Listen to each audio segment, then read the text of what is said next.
The Second Act Advantage, I think, is a book that is timely for a number of reasons. I'm grateful I got a chance to get an advance copy, look it over.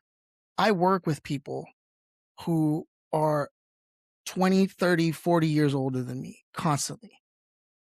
And I hear their concerns about the way AI is moving. Then I also have friends and family who are in my age group. I'm 37 just recently, and they think AI is evil and, it's out to get them and ruin their livelihoods. And you're addressing these things. And I think, one of the most important places we can start is with retirement. I was going to say our society didn't adapt to the fact that we're going to live longer than any other generation. If you make it to 60, there's a pretty good shot you're making it to 90, which means 30 years of what used to be called retirement. That is longer than most people's career. I've worked with all the big names in tech before we were all household names. If you would have told me dozens of friends would become billionaires, I'd want to know what you're smoking. And yet, when they step back from their company, their job, they're stepping back from their identity, their social network, their self-esteem, all kinds of stuff. And they're sitting there depressed, regardless of wealth. And that's insane. The biggest untapped resource we have is everyone who's sitting on the sidelines right now. When thanks to AI, we have these tools where you can start anything, reach anyone, build anything, whether it's to make money, whether it's to make a legacy, whether it's to solve an injustice. And so I set out to find those people that are showing that example and to show you also that everything we learned about health and food pyramid and everything, if you went to school at all in the 20th century, what you learned is wrong. You don't automatically become decrepit because you got older. Most of what kills people is self-inflicted. And there's the least number of things that you can do to add 28 healthy, productive years to your life. So why wouldn't people want to have this information? One of the things I'm most curious about as I hear you say this is, like you mentioned, you grew up in a time when tech was kind of just starting out. I mean, uh, I remember a little bit about your origin for your career, where you sort of printed up business cards and went and got the work, and then found the talent to fulfill that, right? And this is back then when social media, none of that. I mean, we're talking phone book, yellow pages. Golden age, guys. But what I'm getting at with my question is, I imagine not just fans and people who have read your books are always asking you for mentorship. That was kind of the point of your second book, future proofing you. Uh, but I imagine like people who you grew up with, who maybe aren't in the tech world, have on occasion maybe potentially tried to stay in touch and ask you questions, and maybe they're not into the industry the way you are. Is this book that you're writing here, the second act advantage, sort of that whole to solve for yourself, solve for others? Do you think of them when you're writing these stories? Percent because I know so many people who were positive, excited, bright, engaged, changing the world people that are now miserable. You know, they become that kid get off my lawn type attitude because they feel like AI, I can't learn that. This is too difficult. When in fact there was nothing ever in the history of mankind easier to learn than AI. Because if you don't follow along, if you don't understand, you just ask and it will keep on answering. You know, AI ends every conversation usually asking you another question. Do you need more help or this? It's like a 3-year-old. Why is the sky blue? Because there's molecules. What's a molecule? It will educate you on anything you want to do. And in writing the second act advantage, when I finished the book, I went to 3 different AI LLMs and I said, I want this to be the definitive book on this subject matter. What's missing? And that was something that never existed before. Now, many of the things were things I didn't want in the book, but there was one whole chapter that is in the book because I go, that didn't occur to me. I need to cover that subject matter. So It is, and Microsoft did a good job using this as a name. It's a co-pilot. It's an assistant. It's a partner. And for people that are aging, for people that have sickness or whatever, it keeps you independent longer. I have a self-driving car. I don't have to worry as much about everything that's going on. Even when it's not on self-drive, if I go out of a lane or 3 cars ahead slam on the brakes, it turns red, it makes a sound, it does everything. It basically says, "Hey, idiot, I'm the better driver, but you go ahead and pretend like you're driving." We as a culture don't keep the family in one home. So older people are more likely to be alone in this country. And now we have so many AI tools that can let loved ones know if they're moving around the house, if they're up, what their blood pressure is, their medical team, all kinds of tools to just keep people freer.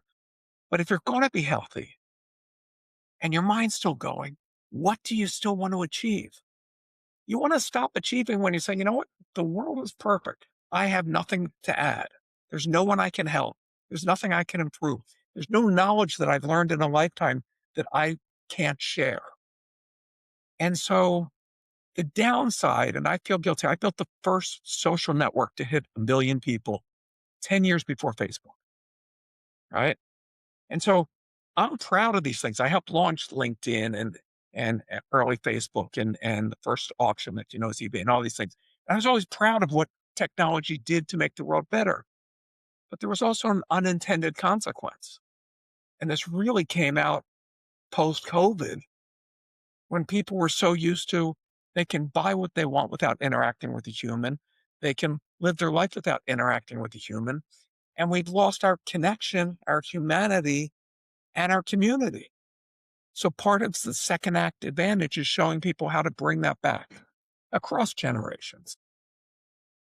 I love that you bring that up because I remember when I was reading it, there was a part of me that thought, okay, I can see this is clearly addressing certain people came to mind who I'm like, I need to tell them about the book because they are thinking, these are the people who ask me, hey, can you help me log back into I don't know where my password is. They close the browser window instead of opening a new tab when they're using a browser, right? This is the kind of experience they have with technology.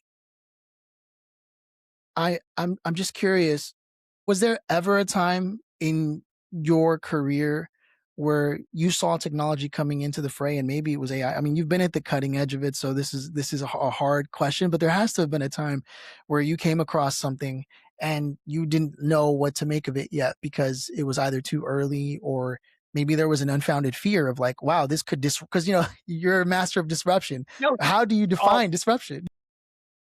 I was always excited, but there's many times where things are invented. Scientists, engineers don't create things because it makes money. They create things because that's what they do. Somebody else figures out is their market, is their business, and everything. So there were many times where people came to me with technologies, and one pops in my mind when I was running world's largest music company. When I was at EMI, somebody came to me with technology. We met at a bar in London, and there's background music playing ever so slightly, tons of noise, glasses clinking, and they hit it, and it told you the name of the song. You could hear the song, that band, everything, instant music recognition. I go, that's impressive, but I want to show you something better. They go, what? I made him go across the street and do it again because I thought he was faking it. Like there's no way technology could hear it. Now, the question was, how does that make money? Where's the business? Whatever. It took years to find uses for it.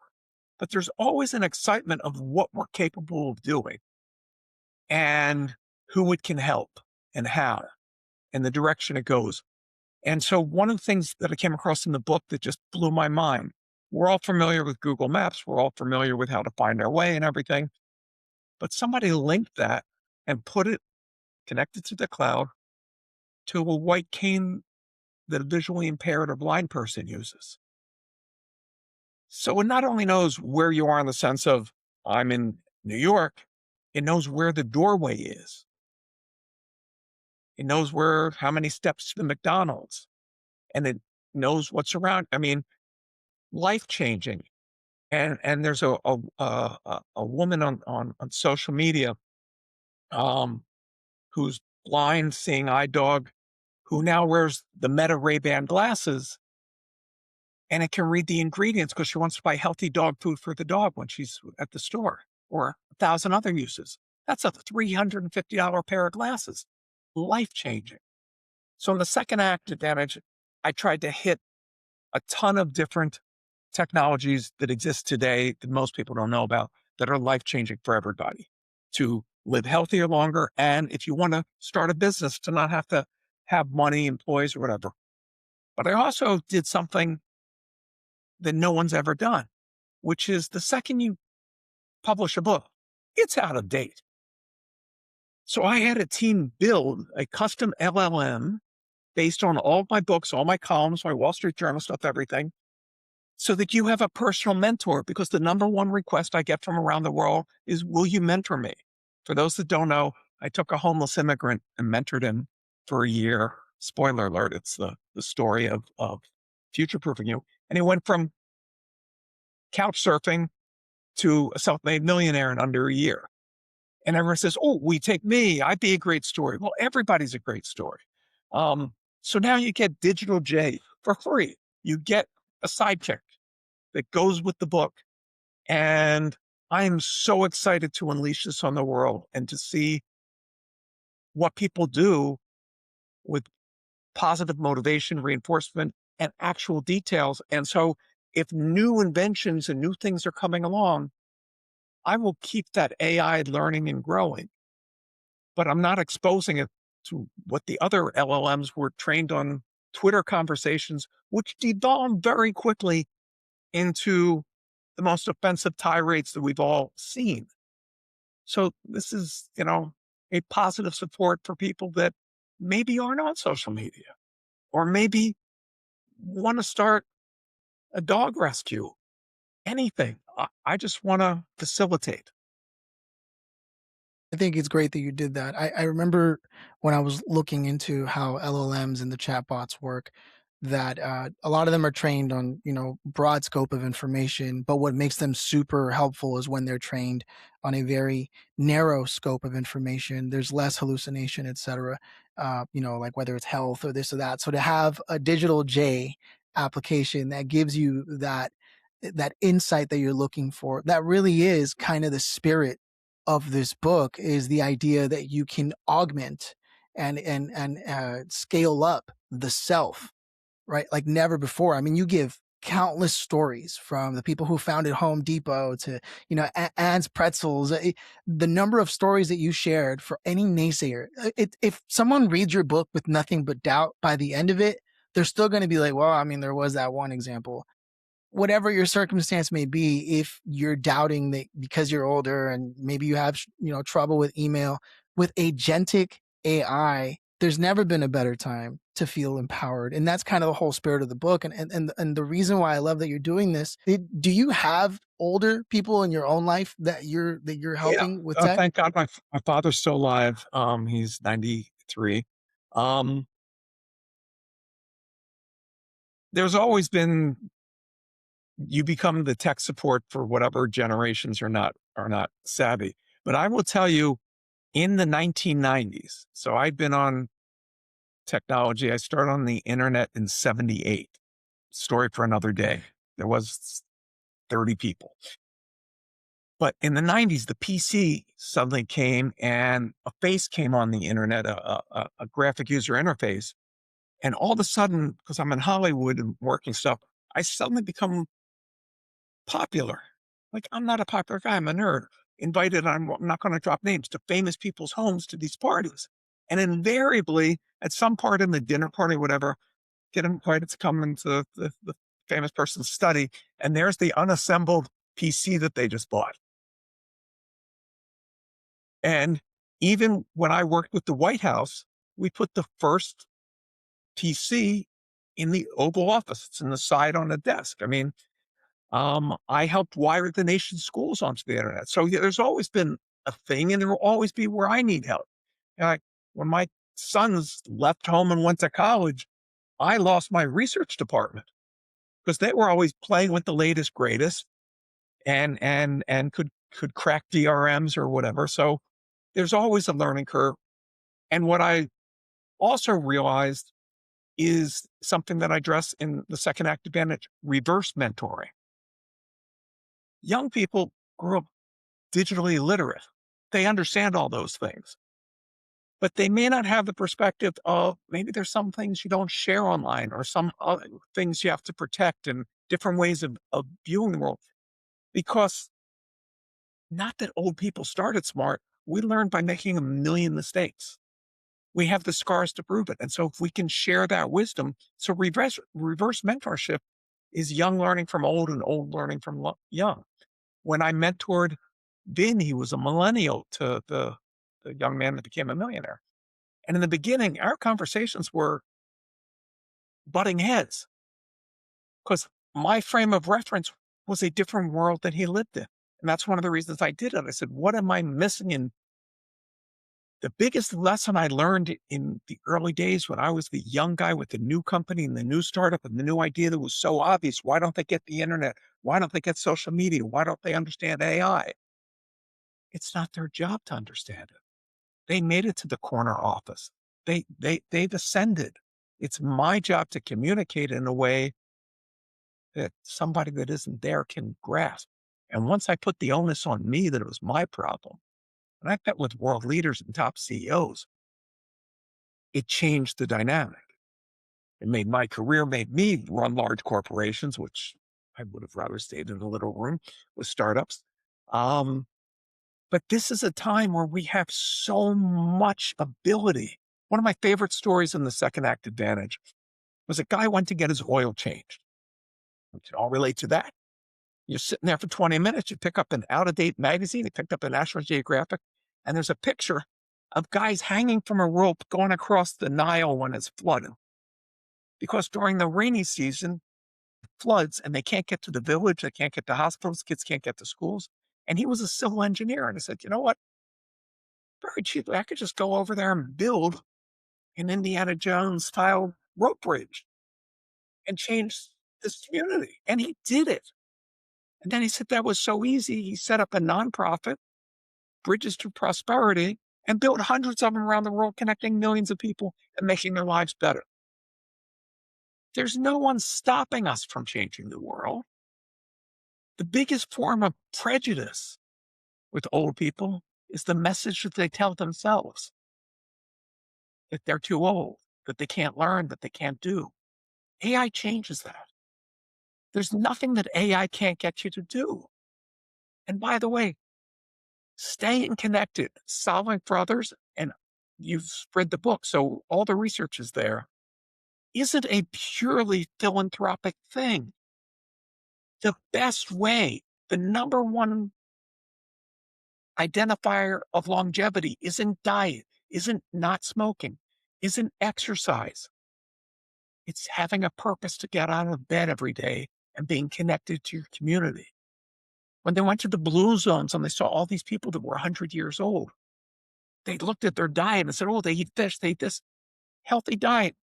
I'm not telling you to eat pizza, 3 times a day, but that wasn't it. It was what the Japanese call ikigai, the reason I got up today. You know, it could be babysitting, it could be tutoring, it could be growing a community garden. But the more you get involved, the better you feel. I never like run giant I've had companies with 200 plus thousand employees. I never once got a thank you, boss, for running this company note. Never got that email in my life. I've had great quarters where I expected a high five at the board meeting. No, it's what do you want to do next quarter?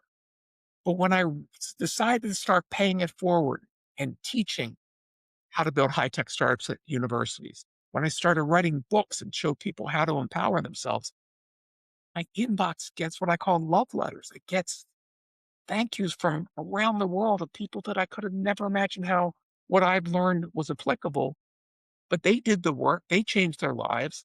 And so that's why I wrote this. Shows you how powerful AI is.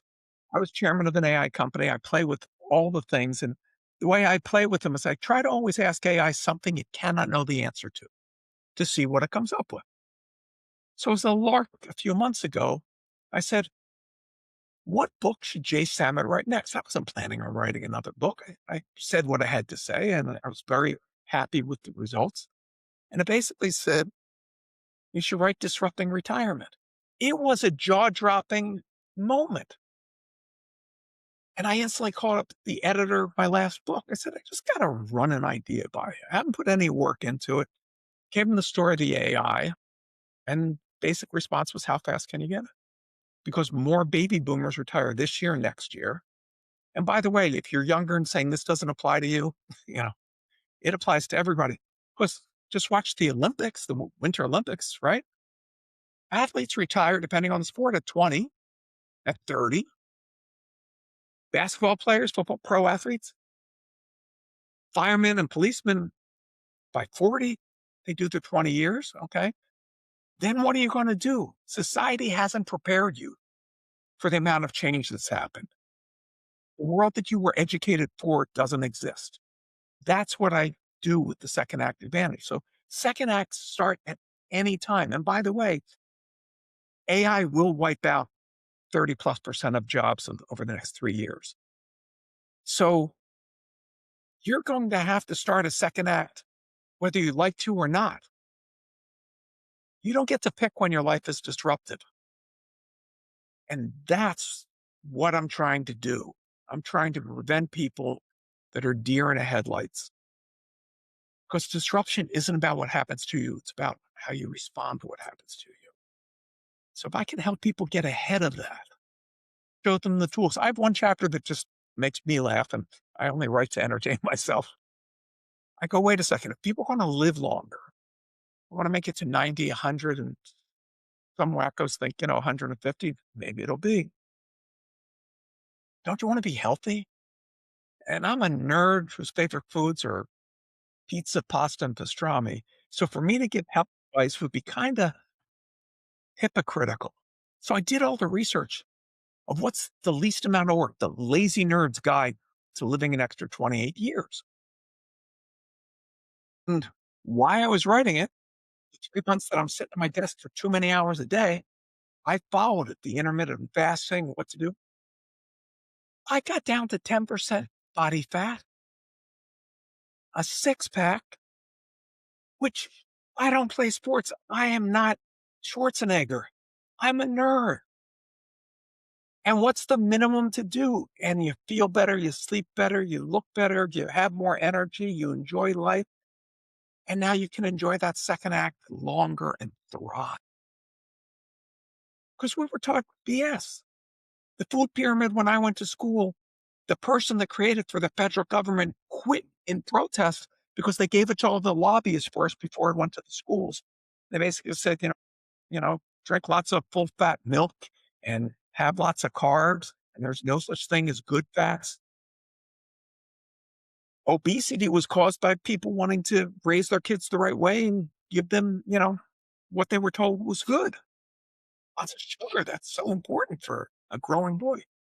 My childhood was a glass of juice, pure sugar, a sugar cereal, Quisp. I loved Quisp cereal. Okay. And then you send me off to school with lots of energy that lasted about 3 minutes. And then my spinning wet and I stared out the window. So we know what it is. It's not hard to do. I'm not telling people that they have to go to the gym every day and they have to take like one of the experts that's out there, 100 supplements a day and da da da da. No, there's basic things. Oh, by the way, 10,000 steps a day, completely pulled out of someone's ass. There's no science behind it, no whatever. The most consensus of all scientific papers as of this moment in history is anything above 7,000 is gravy, right? So the amount of energy you have to do, right, is pretty easy. Things didn't exist when I was in school. I don't know who invented them, never did the research. Sit-ups are a lot of work. Holding a plank for 2 minutes, you don't start at 2 minutes. Maybe you start at 20 seconds. Does the same. And it takes 2 minutes. So I am feel so much younger than I did at 40. Honest to Wow. God. At 40 was the first time that I realized I was walking with my 2 sons who were in high school, and they're one's 6'4", and the other one's my size, 6'1", and I was eating the same as they were. They're having a large pizza, I can eat a large pizza by myself, right? Because 'Cause they're growing, 8 inches in a year, and I grew 8 inches too, but it wasn't in height. We were in a store, and I said, Dad, you're fat." I go, "No, I'm not," because I never identified as fat. And there was a scale, and I got on the scale, and the scale started with a 2. It was 200. I go, "I'm not 200." So I take my shoes off, I wallowed off. I would have stood naked to get to the 199. Luckily, I didn't have to. And it was a wake up. And I started learning about the stuff then. But the science has changed. The opportunities have changed. The access to change has changed. And when I watch and the people that I met in the book, and this is with all my books, by the time I get done meeting and hearing what people did in their 90s, running a marathon, or the woman who wanted Juneteenth to be a holiday, her grandmother was enslaved. Like, put that in mind. Somebody alive today, or their grandmother was enslaved, and there wasn't this holiday, and everybody had promised it never happened. So in either 87 or 90, I don't have the stat on top, she walked from Texas to Washington, D.C., knowing that the press would notice, what's this old woman walking? And people join in. You know, every great thing that happened in this world, whether it's your favorite song and singer, your favorite novel, your favorite movie, your favorite social cause, it's because someone said, I'll try, and was stubborn enough not to stop. No one's stopping us. There's no gatekeeper. And now there's all these tools that are free. So what can I do to get the word out? How can I get people connected? How can I start a second act society where people can make friends, can feel part of something, and make the world better?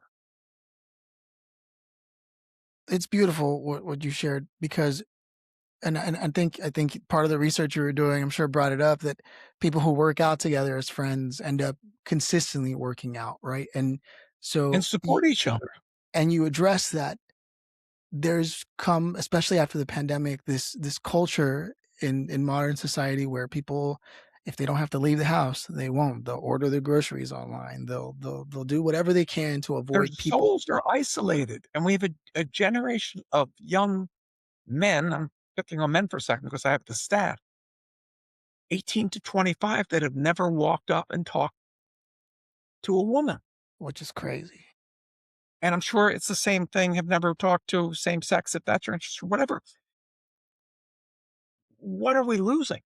Now, by the way, here's the net result of just focus on me and mine and focus on work. And if you work harder, there'll be a payday at some day. No, we all end up at the same place. It's the journey, folks. Anybody that knows me knows that I have played and had the most fun for a career. And that's why I just keep on paying it forward. I've been so lucky. But it's what you do now. It's not putting it off. And you can make a difference now and you can connect now. And every day can be full of joy because you'll find people that don't have a smile and you just have to give them yours. I mean, it's that easy. It's the moment by moment. And There's there's something about people who are old school who when they go to a grocery store or a restaurant, they're always talking to people. They're having a conversation, even at the bank. And young people don't do that. Young people are right here constantly. It's not a bag on them. That they're just their world is here instead of here, and by the even way, in the when I was world, trying to figure out how am I going to pay for my kids, how am I going to pay for their college, how am I going to pay for a house, how am I going to do for all that? I had to put any thought of social causes and everything on the back burner. You get laser focused. But now you can make sure that the work you do also matches the purpose that you want. Or you can do a social enterprise that's a business that makes money. Tons of businesses have figured out how to do well and do good at the same time.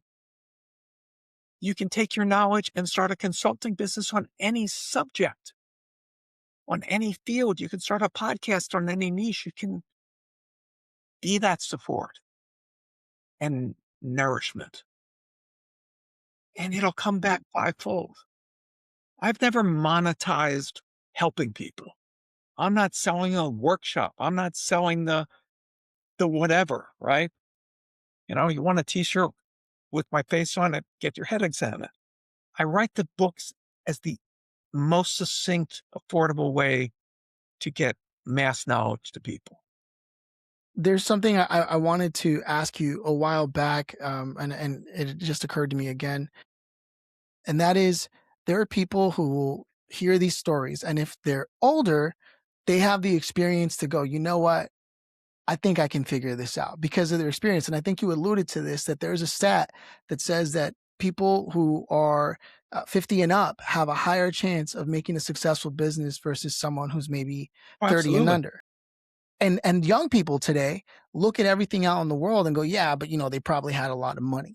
They never read, disrupt you, to solve for yourself, solve for others. So can you address both of those things? Yeah. So first of all, there was a bias in Silicon Valley forever that get the next straight out of Stanford and change the world. And sometimes it misses some real world maturity that misses. Not to find fault with them, but the example that comes to mind, there was a student at Stanford when everybody's doing .coms. He wasn't interested, but was getting ready to propose. So he wanted to buy a diamond at a diamond store and realized that there was no pricing transparency. It was really the guy sized you up and said, "Oh, this is what it costs." And so he started a company called Blue Nile, which became today it's the largest seller of diamonds. How many carat, what size, and mom and pop dealerships put their inventory up there blindly, so you can buy it. So he suddenly raised a bunch of money, brilliant business plan, changes the whole market. But everybody that worked in that company were friends of his from college. So their first shipments of $1,000, $10,000 diamond engagement rings and diamond jewelry, they're shipping out in envelopes that say Blue Nile. They're dropping them all at the same post office. And so I happened to buy an engagement ring for my wife on the great stone and everything. Do the thing, the envelope comes, it has a slit in the side of it, and there's nothing in it. And I'm at a stage of life where I can afford to get a very nice ring.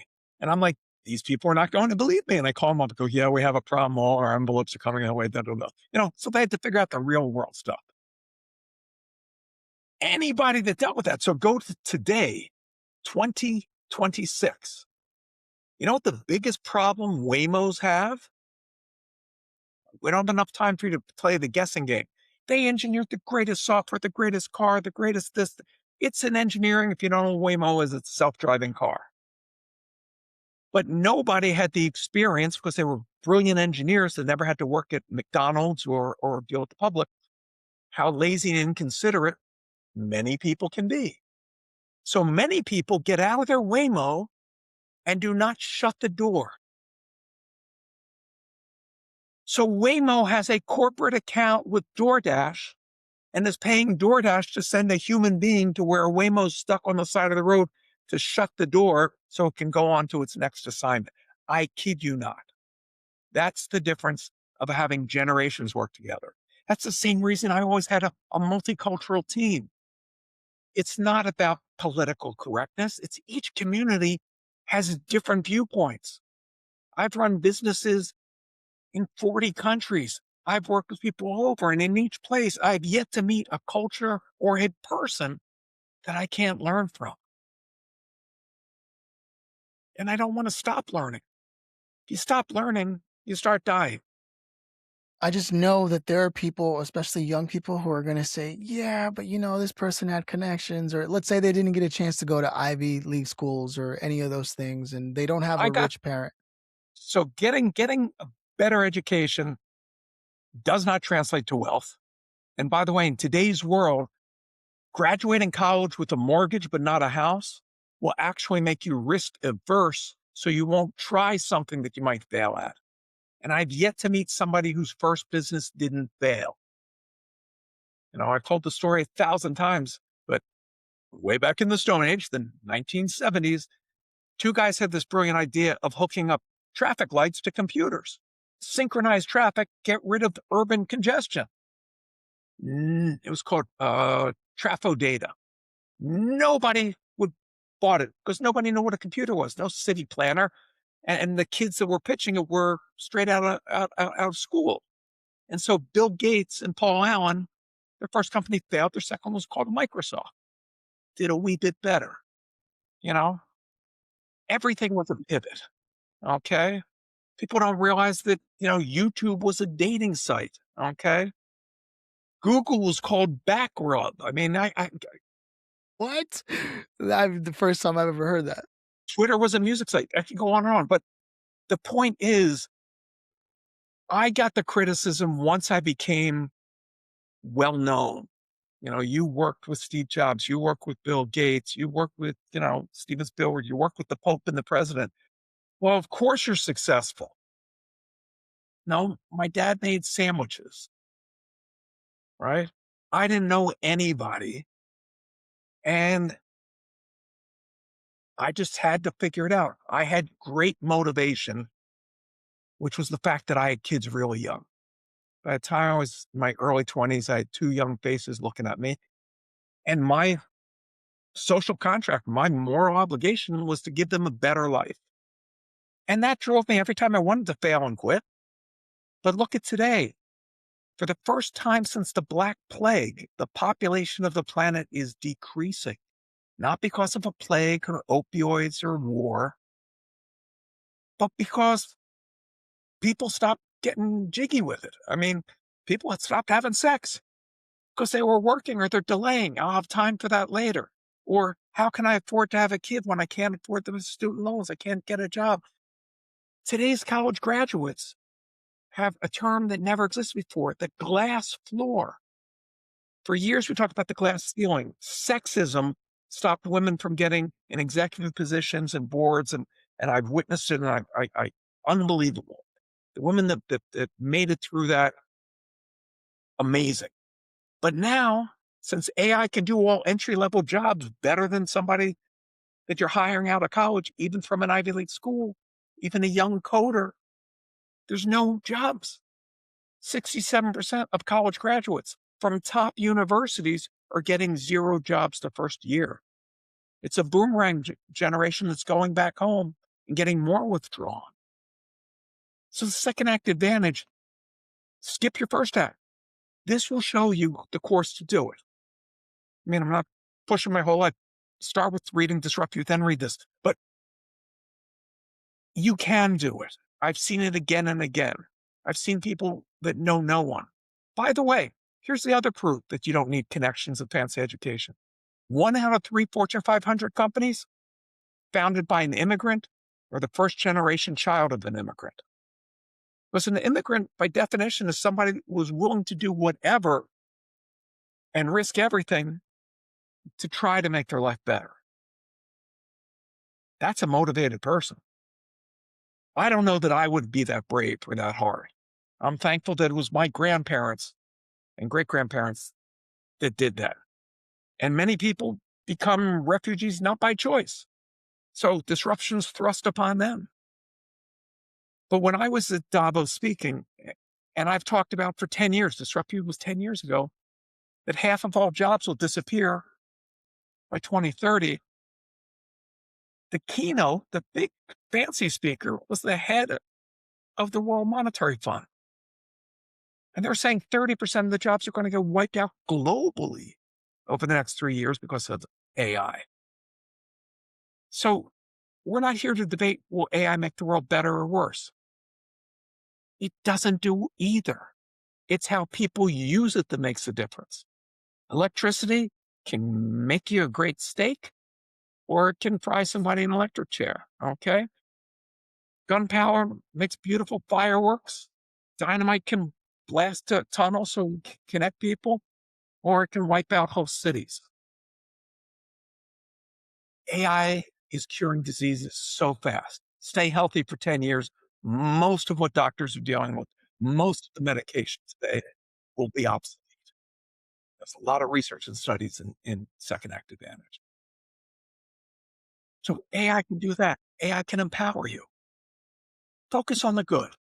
You brought up something really interesting that I think deserves addressing, and that's in the spirit of the second act advantage, right? There are people who are sitting, retired now, and maybe they're wondering what their next move is, and that's one option. There are young people who are looking at the world with the glass floor, and then there are parents who think their life is over. Now their only job, like you mentioned, is to just make sure the lights stay on and there's food in the fridge, and yet is that really the only choice they have? Because 'Cause they're probably the most risk averse, which is ironic because that's when you should wanna make the biggest gambles, but So calculated, as you right? get through life, you become more and more risk averse because you have more to lose. I got to pay the mortgage. Got to do this. I'm not going to start a company. I'm not going to quit the safe job. Da, da, da, da. But you bring up a great example, and I didn't put it in the book. I should have. Uh, there was a kid sitting at home, and parent lost their job. Life's devastated. Everything's gone to hell, and he's sitting there in junior high. What can I do to support my family? Imagine that pressure, that mindset of how much that is. And he saw that some kid went on YouTube and was making money. So he sat there at 11 years old and took his handle from the video game he was playing, Mr. Beast 6000, and he started making YouTube videos. Today, he's a multi-billionaire, Mr. Beast, because he was trying to solve for the parents. So the self-serving segue to that story is the hardest thing in life is buying a meaningful Mother's Day or Father's Day gift or birthday gift for a parent or grandparent. They don't need a tie. They don't need a sock. They don't need aftershave. They don't need a sweater. Flowers die. This book can change their life. I've saved you that pain of trying to find that perfect gift because part of being a parent is don't ask for help even when you need it. You don't know who's struggling in your life, who's worried about that their job's gone away, that their company's gone away. And this can help them. I have a lot of friends, who aren't necessarily in tech. Some of them even work in just warehouses, and they're telling me, when I check up on them, "Hey, man, how are you?" They're telling me they're closing another warehouse. This is the 3rd time they've had this conversation with me, and they dropped out of high school. Um, and I know you mentioned earlier, the thing about AI is it's a patient teacher. You can ask it over and over until you get it. And yet there are people who just can't even get over that hump, right? But they're Well, watching. there's that Go ahead. fear. Nobody wants to be embarrassed. Nobody, I don't know. Most people are walking around with the phone that could, launch missiles. I mean, it's the most powerful thing. And basically they watch cat videos, right? Um, but it's not where you start. We all started as a sperm and an egg, okay? Nobody has an advantage, right? You beat the odds. There's a million other sperm that went somewhere else. So you can do it. And you don't need the same number of years to learn because you don't have to learn the things that you don't need. I just turned 65. I'll admit it. Medicare, not fun to think of yourself. I think of myself as 15. I avoid mirrors, but I've yet to use trigonometry. I've yet to use 90% of what we crammed in our brains to regurgitate the next day on a test. But if I need to know something, Google's got that covered. If I need to learn a skill, AI can do it. And if I need to do something that I don't want to learn how to do, AI can just do it for you. I've been in high tech for 4 decades. I have never written a line of code. I've always had to hire people to do that. Now I don't even have to do that. You can talk and have a web page. You can talk and have a feature film. It is mind blowing. So what do you want to do? And if you don't do something, the generation of people that thought that if they took that job and the company would be there till they retire and give them a pension, that's gone. If I went to college and I got good grades, I get a steady job, that's gone. The reason why we have so many with substance addictions and other problems is they've dropped out of society. That they don't feel that there's a way back in, and it affects politics. It affects the people want to go back to some mythical time that never existed. But for each individual, you have the ability to make a difference. You have the ability to change your life. I've seen it. I've lived it. I've watched it again and again. And in writing The Second Act Advantage, I came across people that did unbelievable things at a time when most people were saying, maybe I'll knit a sweater. I mean, it's so motivating, and we all need motivation. And so having a free AI that's by your side, solely focused and learning what you want them to do. There was a woman, older woman, had time on her hands, volunteered up in San Francisco at a dog shelter. Wonderful thing to do. Many people do that. All these shelters have lots of volunteers. But she saw nobody adopted the old dogs. And she kind of related to the old dogs, felt bad for the old dogs. So she started a nonprofit matching old dogs for people that want an older dog. Saved thousands of dogs.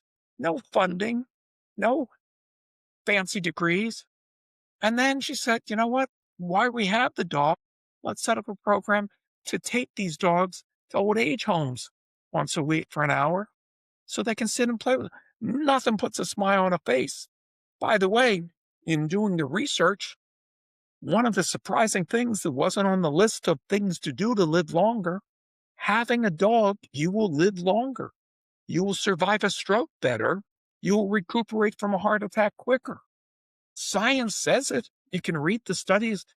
By the way, there's 350 plus footnotes of research papers here. So Jay did the homework, so you don't have to. Another one that mom probably didn't tell you, having several orgasms a week, you will live longer. Okay. Yeah. These are the science things. So if you need to be more social to live longer, if you need to help people to be longer, find a friend with benefits and go walk your dogs, right? I'm not telling you to bench press 200 pounds and you have to do a triathlon, right? Jay can't do that. But Jay can go for a walk at the beach. Jay can volunteer. Jay can go teach somewhere. We all can do these things. And it's fun. One of the things that hasn't come up, that I think is interesting, I personally, I'm half white and half Mexican, right? And the Mexican or Latino side of my family, they're not necessarily tech savvy. Some are, some aren't, right? And one of them recently lost their wife, and they're alone now. They're older, and it's just you can tell it was hard on them, and there was a lot that had to be done, whether it was like reaching out to lawyers to help, with transition of like ownership of things, reaching out for taxes, the list goes on. And they didn't have anybody. This is one of my uncles, and I had to kind of jump in and try to help him fill all these hats. I had to use the AI, but then I also had to make sure that I had the right context. So I had to record them talking, telling me everything that went down, what do they need done? And then it's in another language is what I'm trying to get at, right? It can speak in your language. And so I was able to get all the context that was necessary, all the step by step, and even have it generate a translated version so they understood what was happening and what I was doing.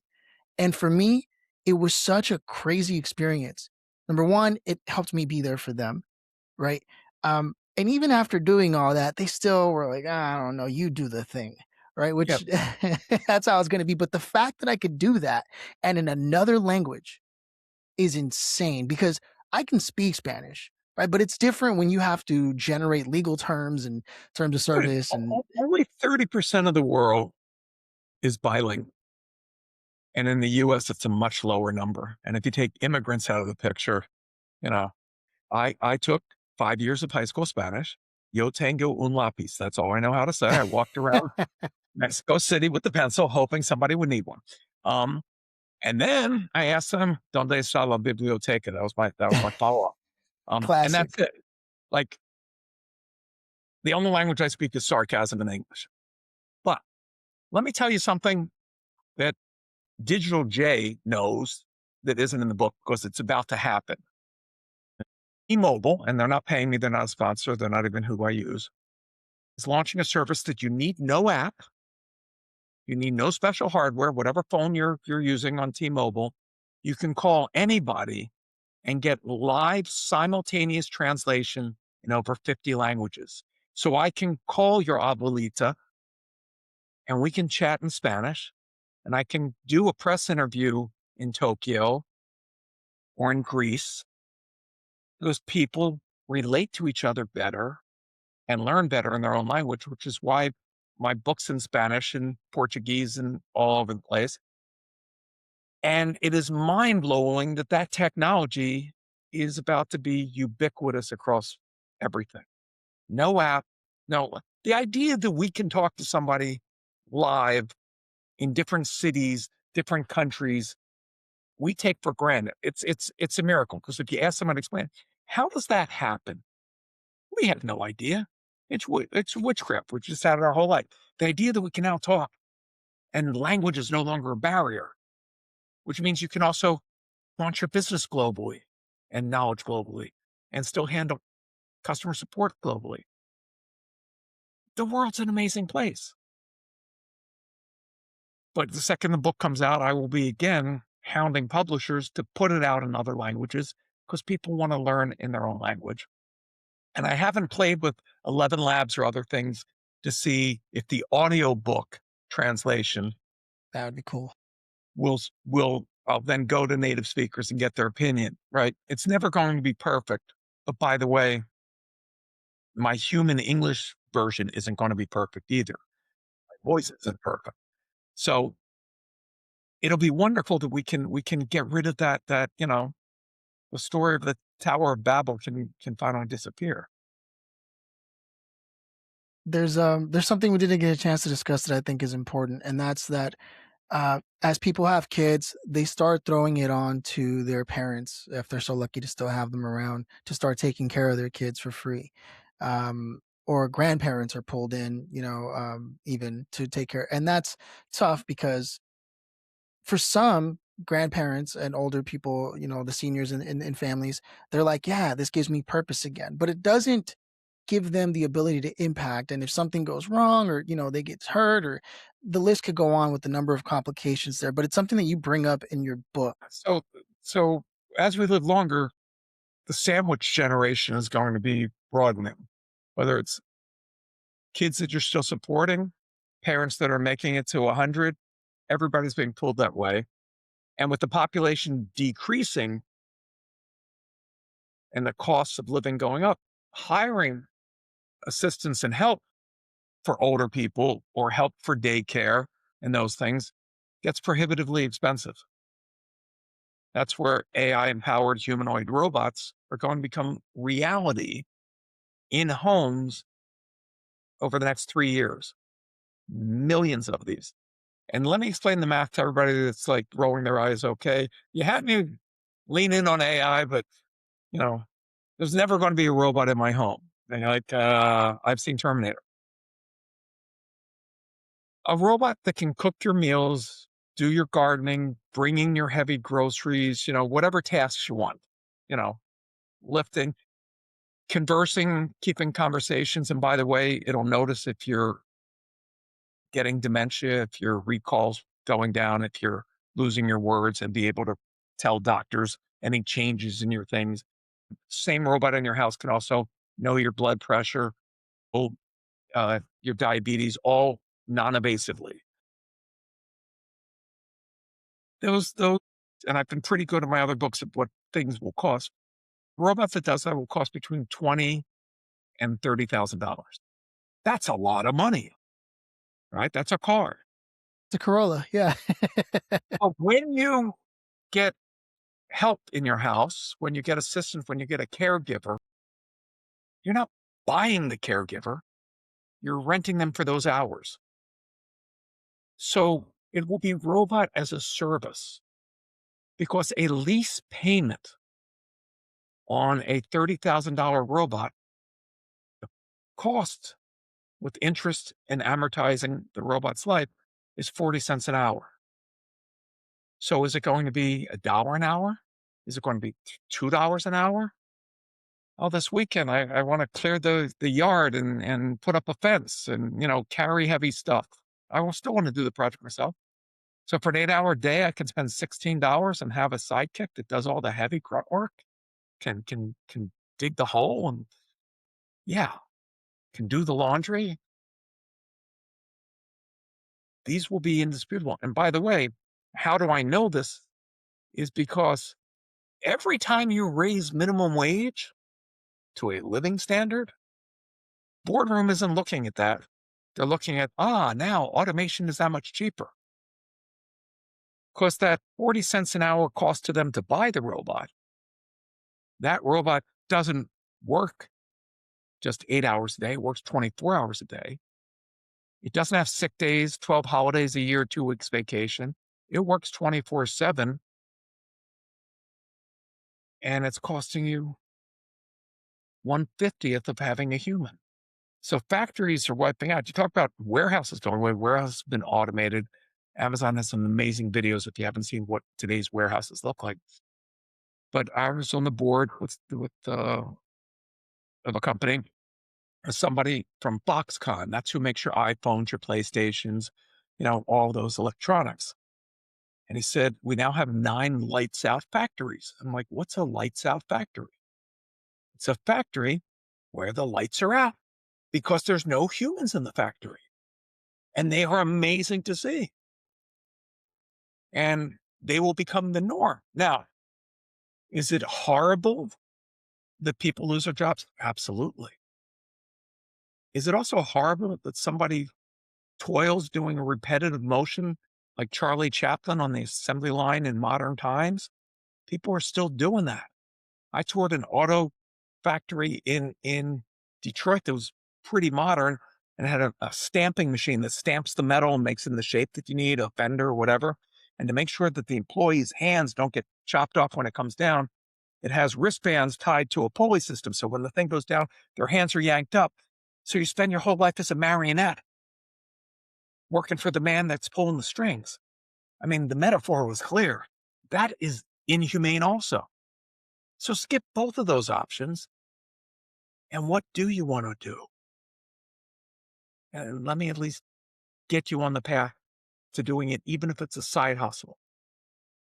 There's two things I want to bring up and ask before we begin to close things out. And the first one is, I remember when I first went to go try to leave a job and work for myself, there was a challenge I faced where I couldn't get past the idea of earning by the hour versus like delivering value, right? And it wasn't until I was flat broke and was using my credit card to buy slices of pizza, because I happen to love pizza too, that I started realizing, yes, it's bad that every hour that goes by is money that I'm not making. And that's hard because a lot of people who get a job, they're like, well, I just need more hours.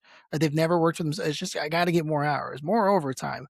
That's the mentality, right? And the reason I want to hear your thoughts on this is because of the way you've always pivoted, disrupted, and seen things differently.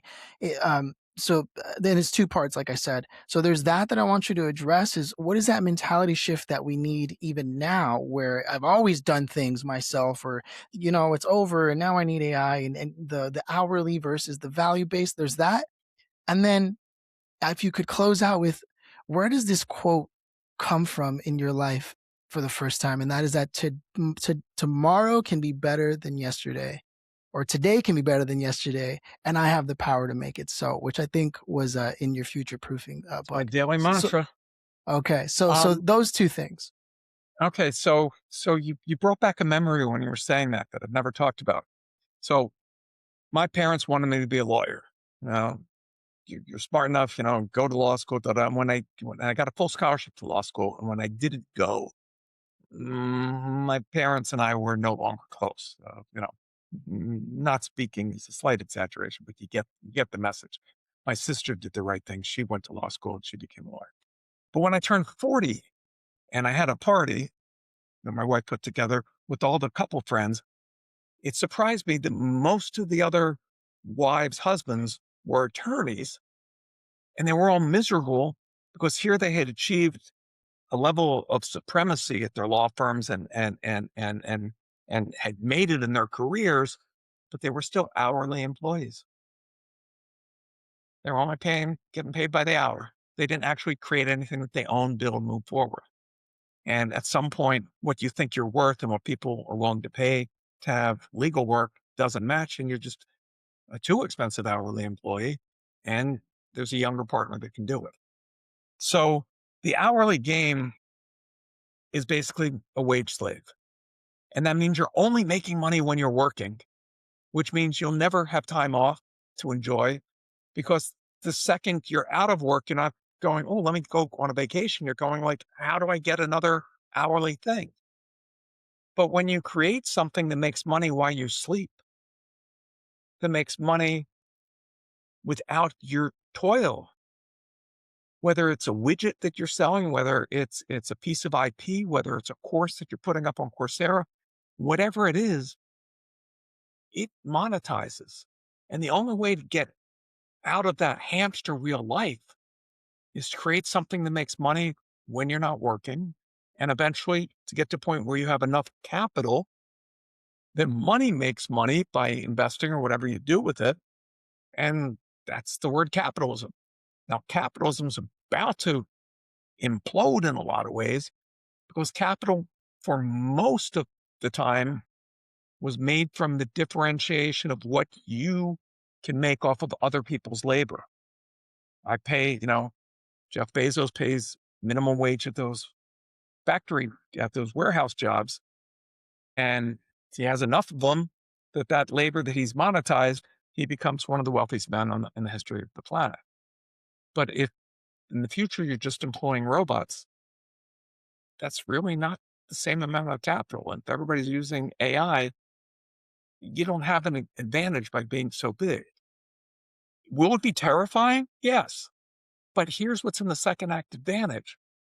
You don't have to quit your job today to launch your second act tomorrow. How many hours did you watch the television this past year? How many hours did you play Call of Duty? How many hours did you doom scroll? Okay. And there's an app that'll tell you how many hours you spend on your phone. I don't want to look. Today's 18-year-old spends 7 hours a day on social media. I'm not knocking social media. Why not take a few of those hours to learn one of these things, to learn about agentics, AI? Because here's the inflection point, and this is a great one to close, and then I'll say, because it ties into what you asked. If the world was the same, if it's, 1312 versus 1376, dad's a farmer, you work on the farm, you die, nothing changes. Nothing changed for hundreds of years. In times of great change, the Enlightenment, the Industrial Revolution, the internet explosion in the year 2000, everything changes. Everything's disrupted, which means things aren't done the same way, which means there's plenty of open places to go grab your piece and build something and change the world, right? I had two products that I was going to come out of my company when I first started it. One, and we decided which one.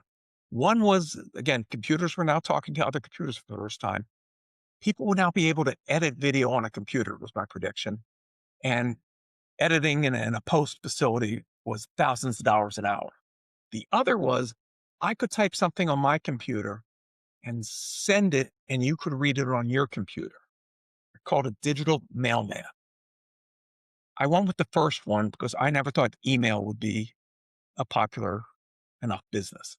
But the point of that story is nothing existed. There was no social media. There was no eBay. There was no e-commerce. There was no website. There was no web interface.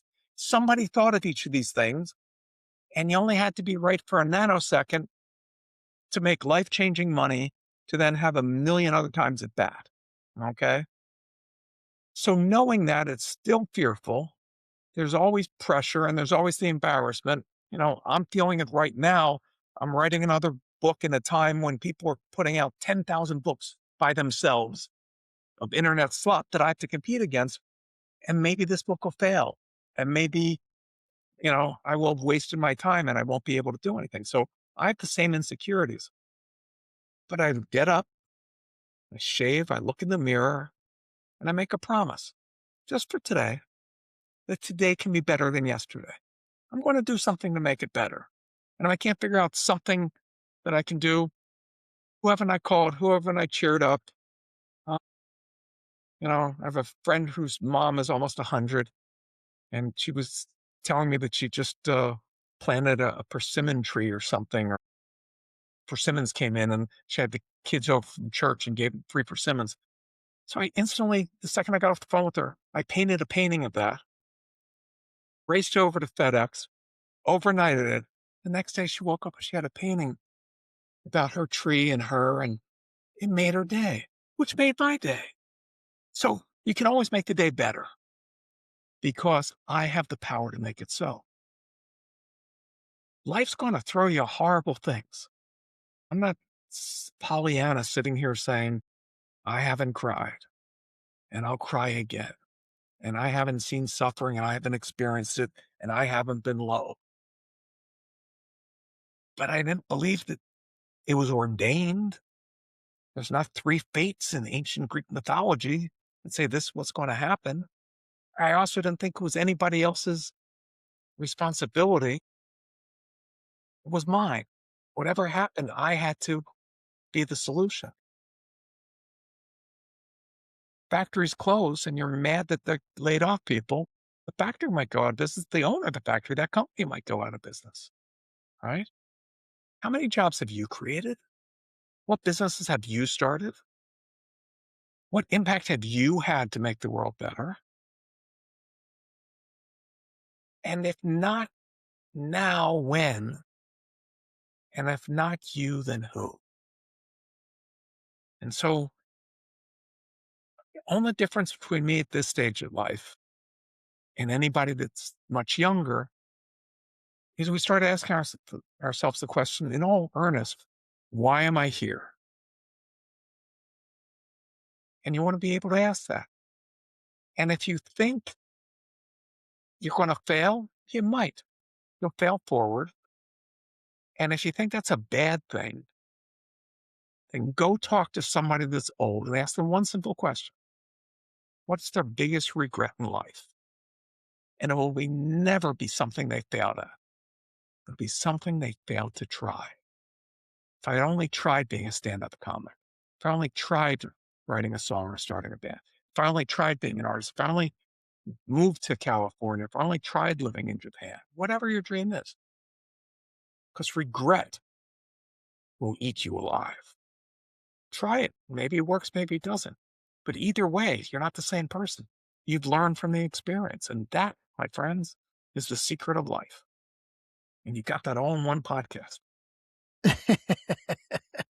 Jay, man, I'm just so grateful we got the chance to have this conversation and record it nonetheless for history and all time, as long as clouds exist anyways. I'm Um, honored that you made time for me.